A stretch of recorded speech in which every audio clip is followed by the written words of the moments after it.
O Senhor esteja convosco. Proclamação do Evangelho de Jesus Cristo, segundo Mateus.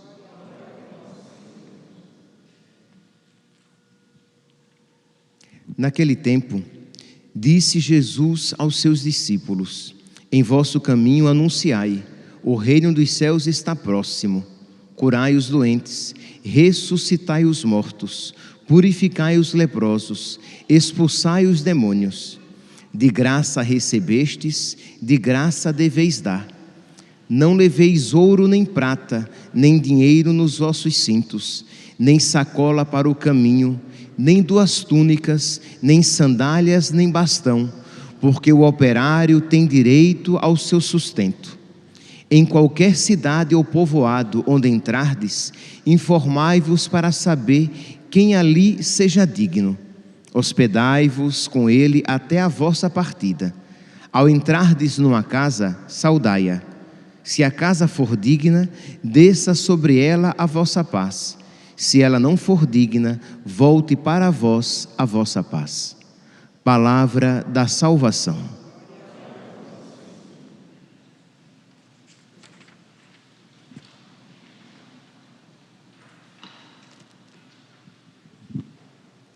Caríssimos irmãos e irmãs, temos hoje a alegria de celebrar a memória de São Barnabé. São Barnabé, que foi o responsável por chamar São Paulo para a missão. São Barnabé já era cristão antes de São Paulo. Quando São Paulo se converte, então ele vai à procura de São Barnabé. Na Sagrada Escritura, nós ouvimos pela primeira vez algo sobre Barnabé, lá nos Atos dos Apóstolos, no capítulo 36, que diz, Atos dos Apóstolos, capítulo 4, versículo 36, quando diz assim: assim José, a quem os apóstolos deram o sobrenome de Barnabé, que quer dizer filho da consolação, levita, natural de Chipre, possuía um campo, vendeu e trouxe o valor dele e depositou aos pés dos apóstolos. Então Barnabé é esse homem generoso, desprendido. Nós iremos ver logo depois um exemplo diferente de pessoas, um exemplo aqui nos Atos dos Apóstolos, de pessoas apegadas aos seus bens, enquanto aqui Barnabé, ele é desprendido, coloca os seus bens em favor da igreja.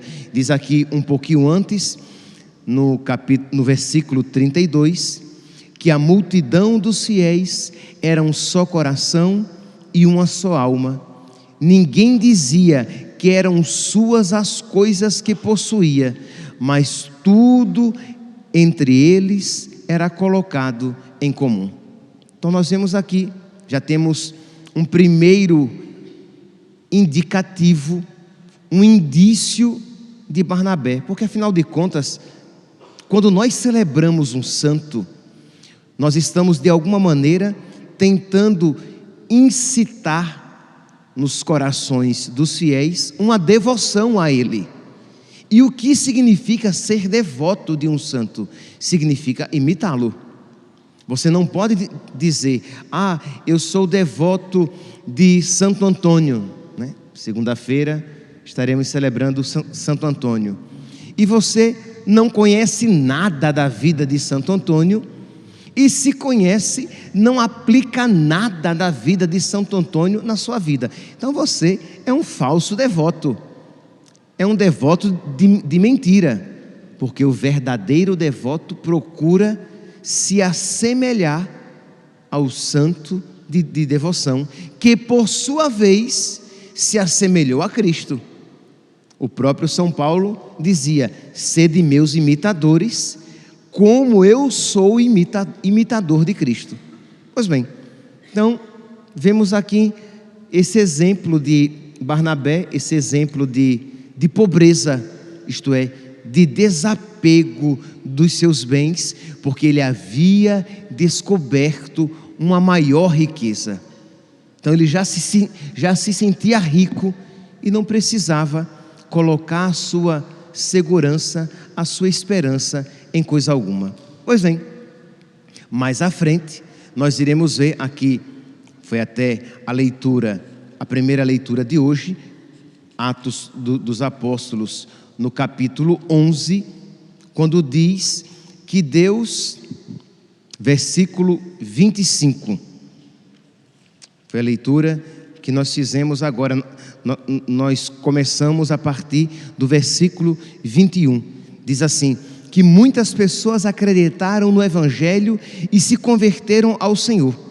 A notícia chegou aos ouvidos da igreja que estava em Jerusalém. Então enviaram Barnabé até Antioquia, para que ele se empenhasse no crescimento da fé, para que ele não permitisse que aqueles que abraçaram o Evangelho desanimassem e se perdessem. Então a igreja de Jerusalém envia Barnabé até Antioquia. Quando ele lá chegou, ele viu a graça que Deus havia concedido e ficou muito alegre e exortou a todos para que permanecessem fiéis ao Senhor com firmeza de coração. Mas ele foi para Tarso chamar São Paulo, porque ele viu que ele não daria conta sozinho daquele serviço. Mas aqui, meus santos, um segundo ponto, e este ponto aqui é importantíssimo e infelizmente tem sido esquecido por muitos na igreja, mas por muitos na igreja, isto é, a apostolicidade. Quando Barnabé viu que ali existia muito trabalho, que muitos precisavam ser evangelizados para que permanecessem em Cristo, ele vai buscar São Paulo para que aquele trabalho fosse melhor executado, porque ele queria ganhar aquelas pessoas para Cristo, porque ele queria a salvação daquelas pessoas, como ele queria a sua própria salvação. E isso, meus santos, é caridade. A oração sobre as oferendas, que nós rezaremos daqui a pouco, vai dizer assim: nós os pedimos, ó Deus, que santifiqueis com a vossa bênção nossas oferendas, o pão e o vinho, e acendam elas, aquelas oferendas, uma vez transubstanciadas, uma vez transformadas em corpo e sangue de Cristo, acendam elas em nós a caridade que impeliu São Barnabé a levar aos gentios a luz do Evangelho. Isto é, Barnabé, meus santos, ele sai de uma certa comodidade, ele sai de um certo conforto para levar o Evangelho aos pagãos. E depois, eu não estou vestido de vermelho porque ela é uma cor bonita, e depois, por causa disso, ele vai perder a sua vida, ele vai derramar o seu sangue, ele será morto por caridade, porque ele queria a salvação dos pagãos, porque ele acreditava que só existe salvação em um único nome sobre a terra, em Jesus Cristo. Se São Barnabé acreditasse que toda religião era boa e que basta você ter uma boa intenção que você se salva, independentemente da religião em que você se encontra, vocês acham que ele iria se aventurar nessas evangelizações? Vocês acham que ele iria derramar o próprio sangue? Meus irmãos, existe uma crise atualmente na igreja, que é uma crise de ordens missionárias, porque as pessoas não querem mais ser missionárias, porque se hoje em dia todo mundo fala que todo mundo está no céu, para que é que eu serei missionário? Se todo mundo, no fim das contas, vai para o céu, por que é que eu vou me preocupar com a salvação dos outros? Ora, se todo mundo vai para o céu, paciência. Então, que todo mundo se salve. Mas, se nós cremos que a salvação, ela depende da minha aceitação de Cristo e, consequentemente, da minha entrada na igreja de Cristo, aí, meus irmãos, é bem diferente. Aí nós iremos nos empenhar para ganhar o maior número de pessoas para nosso Senhor. Nós iremos nos empenhar para trazer o maior número de pessoas para a igreja. E a pergunta é: e você? O que é que você está fazendo? Você é apostólico? Você é missionário? Você procura, você se empenha em fortalecer a vida de fé de católicos meia boca, de católicos desanimados, de católicos frios? Você procura então fortalecer esses católicos na fé para que eles não se percam? E você procura converter pessoas de outras religiões para trazê-las para Cristo? Ou você diz: não, ele é um bom homem, ela é uma boa mulher, ela está lá naquela religião, o que importa é que ela seja uma pessoa boa?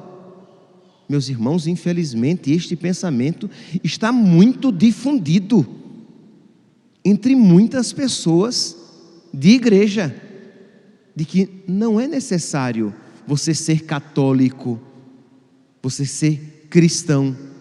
O que importa é que você seja um bom cidadão, uma pessoa legal, independentemente da religião a que você adere, a que você aderiu. São Barnabé isso não pensava. Então Barnabé, apostólico, Barnabé, caridoso, Barnabé, não acomodado, Barnabé vai buscar ajuda, vai buscar São Paulo para evangelizar aquela grande região de pessoas que estavam se abrindo à fé. Você é um católico abandonado? Desculpe, acomodado, eu falei abandonado, fiquei pensando. Você é um católico acomodado? Você é um católico egoísta? Isto é, não, eu quero me salvar. Sim, mas você se salva salvando outros.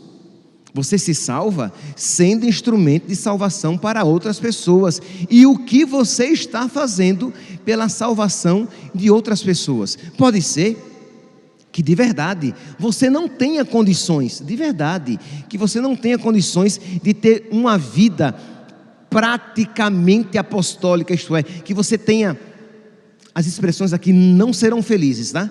Mas é a limitação da linguagem.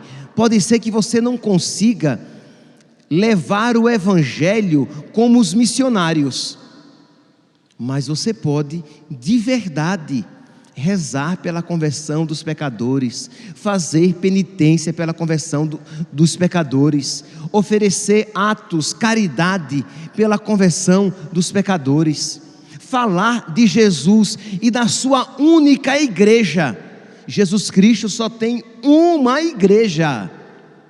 Pedro, tu és pedra, e sobre esta pedra eu edificarei a minha igreja. Então falar para as outras pessoas, para as pessoas com quem você trabalha, para as pessoas com quem você estuda, com a sua vizinha, você ter esse zelo de falar a respeito de Jesus e da única igreja de Cristo, falar da necessidade de se confessar, de receber a Eucaristia, de se casar na igreja. Se você sabe que aquelas pessoas que se dizem católicas estão adjojadas, estão ajuntadas, Catequistas, hoje é sábado e é sempre uma ocasião propícia para se salvar. Eu deveria ter problema em selecionar os catequistas da paróquia.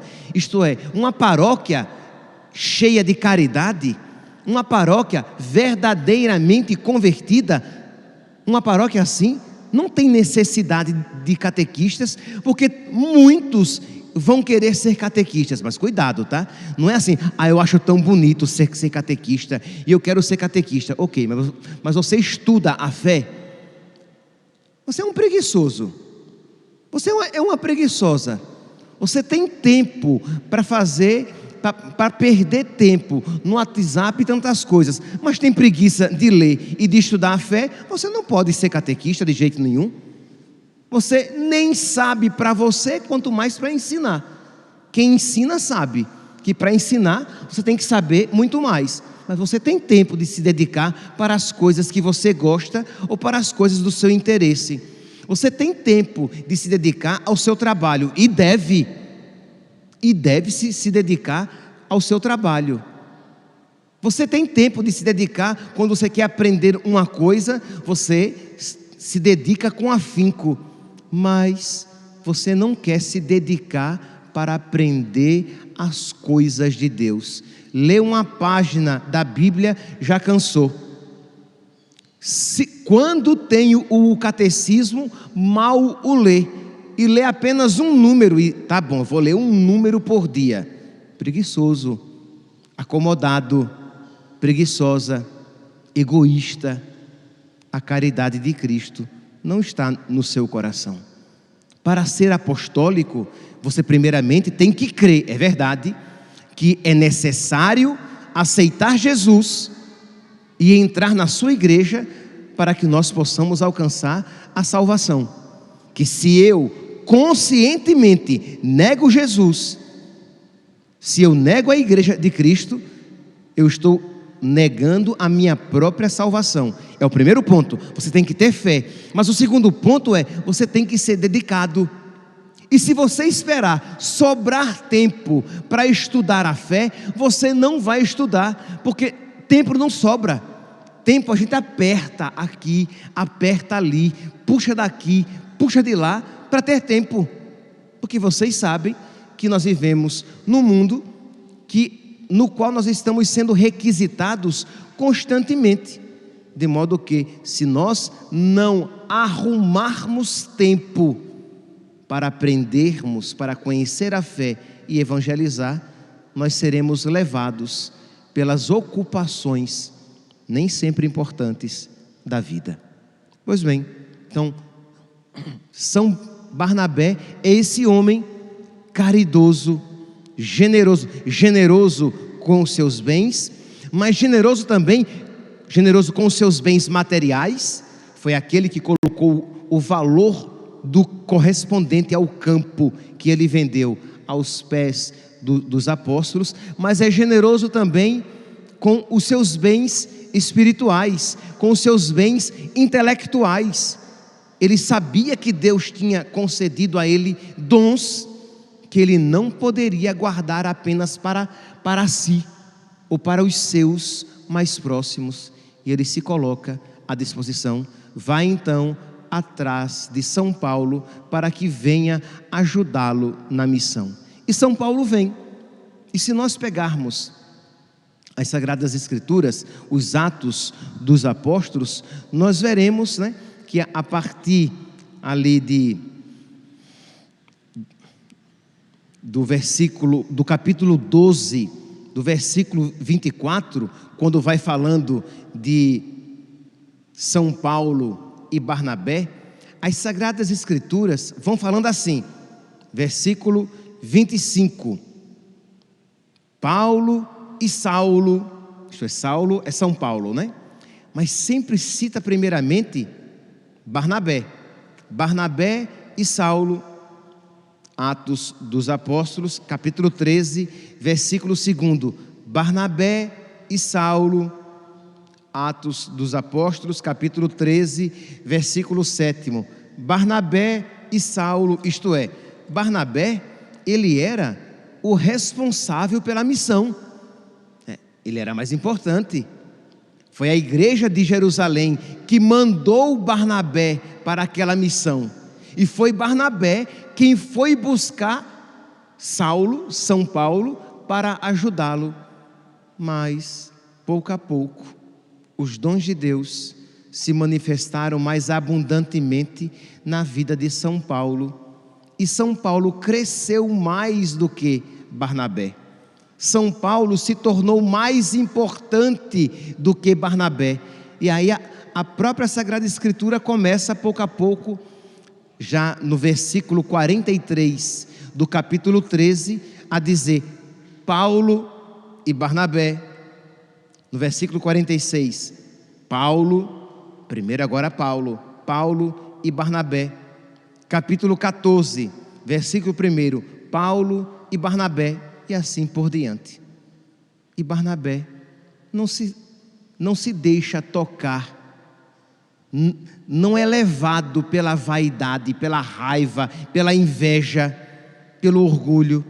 Ele aceita ser menor. Ele começou, ele que recebeu primeiramente a missão, mas o outro se demonstrou melhor do que ele, e não tem problema nenhum. Meus irmãos, pode ser muito bonito isso que eu estou falando, mas vocês sabem o quanto isso é foco de problemas, né? Eu me referi aqui à catequese. Nossa Senhora, os responsáveis pela catequese façam a experiência de ter um catequista antigo e aí vem um novo para ajudar na catequese. E o novo parece mais dinâmico, mais capaz, mais espiritual, mais inteligente. E o catequista antigo já fica com raiva, porque chegou ontem, já quer mudar, já quer tomar o meu lugar. Isto é, aqui eu dei apenas um exemplo da catequese, mas a inveja, o ciúme é uma desgraça, né? Vamos aqui dizer, a inveja e o ciúme são uma desgraça, né? Que eu estava me referindo mais aqui à inveja. Como é terrível isso, o quanto a inveja destrói as famílias, inveja ciumeira entre os irmãos, ciumeira entre os amigos, ciumeira na comunidade. O padre parece que gosta mais daquele grupo, ou gosta mais daquele outro grupo, e isso gera aquele espírito ruim. Isso mostra que o seu coração é tão diferente do coração de Cristo. O coração de nosso Senhor não era assim. Jesus não era ciumento, nem era invejoso. E é por isso que é admirável isso em Barnabé, porque ele tem um coração tão parecido como o coração de nosso Senhor. Nosso Senhor Jesus, no capítulo 14 de São João, no versículo 12, Jesus diz a respeito dos seus discípulos que eles operarão sinais como os seus e até milagres maiores do que ele mesmo fez. Imagine aqui a generosidade de nosso Senhor. Ele reservou milagres maiores para nós. Ora, era totalmente compreensível que o Filho de Deus reservasse os maiores milagres para ele. Ora bolas, ele é o Filho de Deus, ele é Deus, ele é sem pecado, então os maiores milagres realizo eu. Não, vamos lá, né, para mostrar exatamente. João capítulo 14 versículo 12: em verdade vos digo, aquele que crê em mim fará também as obras que eu faço, e fará ainda maiores do que estas, porque eu vou para junto do Pai. Imagine aqui a generosidade de nosso Senhor. Então Barnabé, quando começa a ver que Paulo está operando obras maiores do que as suas, ele que tem os mesmos sentimentos de Cristo no seu coração, Colossenses capítulo 2, versículo 5, tende os mesmos sentimentos de Cristo Jesus, ele não se enraivece, ele aceita que Paulo seja maior do que ele. E você, meu santinho? E você, minha santinha? Aceita com tanta facilidade que outras pessoas sejam mais amadas do que você? Ou você quer ser mais amado por todo mundo? Você quer ser mais amado pelo seu pai? Você quer ser o mais amado dos seus irmãos? Você quer ser o mais amado na comunidade? Você quer ser o mais amado no grupo de oração? Você quer ser o catequista mais amado dos seus catequizandos? Isso é vaidade, é o diabo no seu coração. Isso não é zelo não, tá? Isso é o diabo no seu coração, semeando vaidade, ciúme, disfarçados de virtude. Que nós queiramos ser amados, porque amados, nós teremos uma maior eficácia na nossa evangelização, ok. Que o pai queira, a mãe queira ser amada, porque é mais fácil ouvir os conselhos de uma pessoa a quem se ama, ok. Mas quando a mãe quer ser mais amada pelos filhos do que o pai, ou vice-versa, geralmente é a mãe que ganha, tá? Ou vice-versa, para com isso, queira ser pai, queira ser mãe, e pronto, queira ser amigo, e não, eu quero ser o melhor amigo. Queira ser padre, e não, eu quero ser o padre mais amado da paróquia. Queira ser amado por Jesus, queira agradar Jesus, e você vai ser um bom pai, uma boa mãe, um bom amigo, um bom sacerdote, uma boa religiosa, porque você terá os sentimentos de Cristo no seu coração. Não queira, eu amo mais do que sou amado. Isso existe muito entre os relacionamentos. Meu santinho, Jesus não estava preocupado com isso, porque Ele sempre nos amou mais. Então por que você está preocupado? Se você ama mais o seu marido, ou se você marido ama mais, ela me ama mais do que eu a amo. Para com isso. Isso não vem de Deus, isso vem do diabo. Primeira coisa, queira amar mais no sentido de quê? De generosidade. Então, mas se eu sou mais amado ou menos amado, o que importa é que Deus me amou muito mais, e me amou quando eu era pecador, quando eu era inimigo dele, Ele me amou, e isso é o que importa. Meus santos, que celebrando São Barnabé, este varão apostólico, nós peçamos a Deus, por intercessão de Nossa Senhora, hoje é sábado, humilde serva de nosso Senhor, que atraiu os olhares de Deus pela sua pequenez. Ele olhou a pequenez, a humildade, o nada da sua serva. Que nós aprendamos a ter um coração semelhante ao coração de São Barnabé, ao coração de Nossa Senhora, ao coração de São José, tão escondidinho, né? Não disse uma palavra. Ao coração de São José, ao coração de Nosso Senhor, para que nós possamos agradar muito a Deus, alcançar a nossa salvação e a salvação de muitos que Deus colocar no nosso caminho. Louvado seja nosso Senhor Jesus Cristo, para sempre seja louvado.